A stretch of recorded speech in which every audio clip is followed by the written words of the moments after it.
In a previous video and lesson, I asked you to think about the word naked as it referred back to Adam and Eve in Genesis 2:25, where it talks about Adam and Eve being naked and the serpent being subtle. And in relationship with that, I asked you to do a word study using words like clothed, clothe, raiment, garment, and put on. Put on referring to putting on clothes. Now sometimes the relationship between those words and nakedness isn't very clear. So what I've done up here is created a sort of an equation to help you.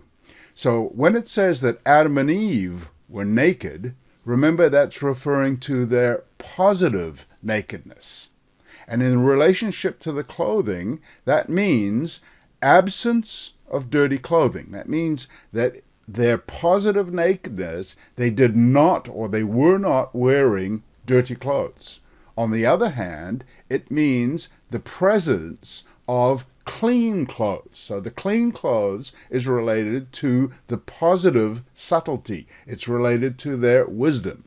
And what we're going to find is that in most cases, the reference to clothing and the proper type of nakedness is the presence of clean clothing.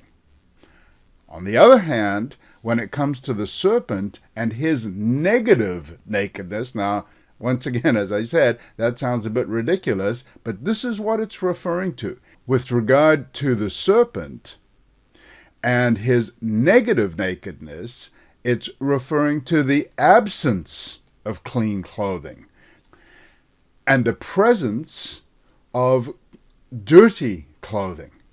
And in the case of the serpent, what we're going to find is that the emphasis is on the presence of dirty clothes.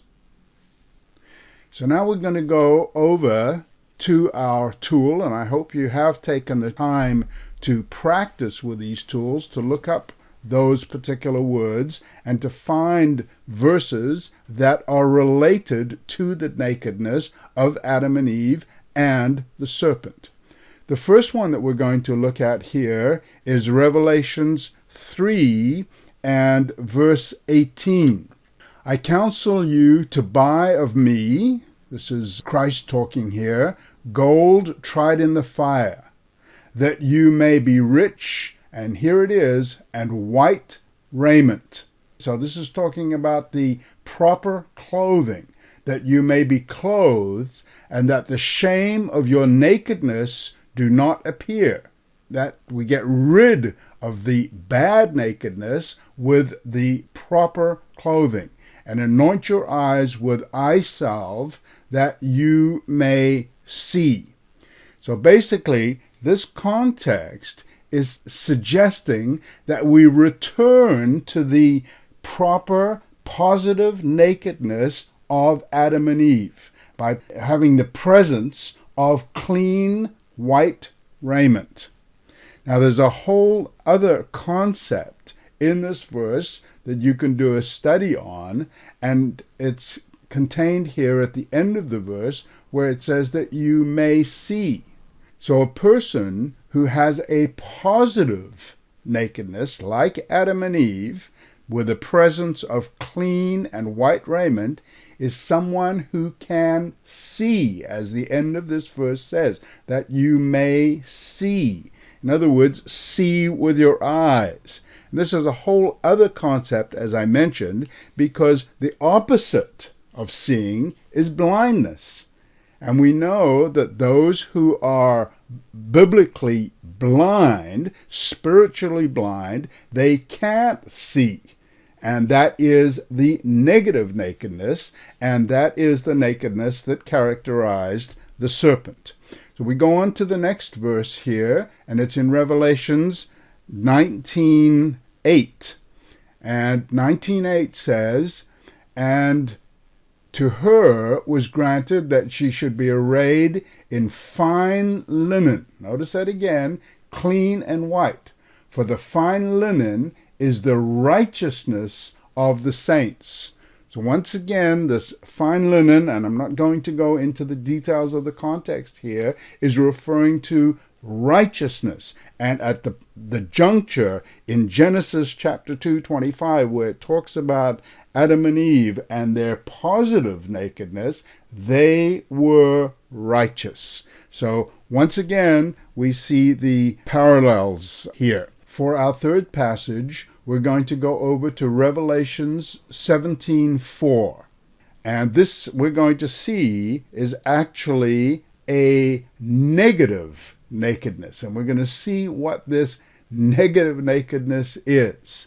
And the woman was arrayed in purple and scarlet color, decked with gold and precious stones and pearls, having a golden cup in her hands. So she was dressed. But notice this cup is full of abominations and filthiness of her fornication. Now, this is actually a description of the serpent that is filled with this filthiness. And what's interesting to notice here is that the serpent looks pretty good on the outside. Look at the way he's arrayed in purple and scarlet color. He's decked out with gold and precious stones, but in actual fact, there's filthiness and fornication. And you can't get a more perfect description of the serpent than that. The fourth and final word phrase we're going to look at is put on. And we're going to look at a few verses in the New Testament here. Ephesians 6:11. Put on the whole armor of God. Now, once again, the term put on is a term about clothing. And here it is, put on what Adam and Eve had, that is the presence of clean, proper, pure clothing. And here it's referring to putting on the whole armor of God. Now, I'm not going to explain what this armor of God is, but you can understand that the armor of God, when you put it on, is positive clothing. While we're in Ephesians 6:11, I'd like you to notice the end of this verse here. Put on the whole armor of God, that you may be able to stand against the wiles of the devil. Now notice this word wiles, because in actual fact we've seen it previously. And we saw it when we discussed the word subtlety in Proverbs 1:4. I'm just going to go over to Strong's. And here we can see in Proverbs 1:4 that subtlety was 6195. That comes from the basis of our Hebrew root aram. And look at this here. It says willily. And that is the negative nakedness. This is the wrong wisdom. This is the guile that personifies the serpent. With that in mind, we come back to Ephesians 6:11, and we can have a better understanding of this word wiles. Now, we have to realize, of course, that this is the King James translation, that here in Ephesians we're discussing Greek, whereas in Proverbs it was in Hebrew. But we can still grasp the meaning of this. And basically, what the author is saying here is to put on the positive nakedness, the armor of God, that we would be able to stand against the wiles, the negative nakedness. We need to have clean clothes on in order to withstand or stand up against the tricks and the ploys and the maneuvers used by the serpent. When we come down to Colossians chapter 3 and verse 10, and here it says, put on the new man. This is talking about putting on the spiritual man, the positive man. And that, once again, characterizes Adam and Eve.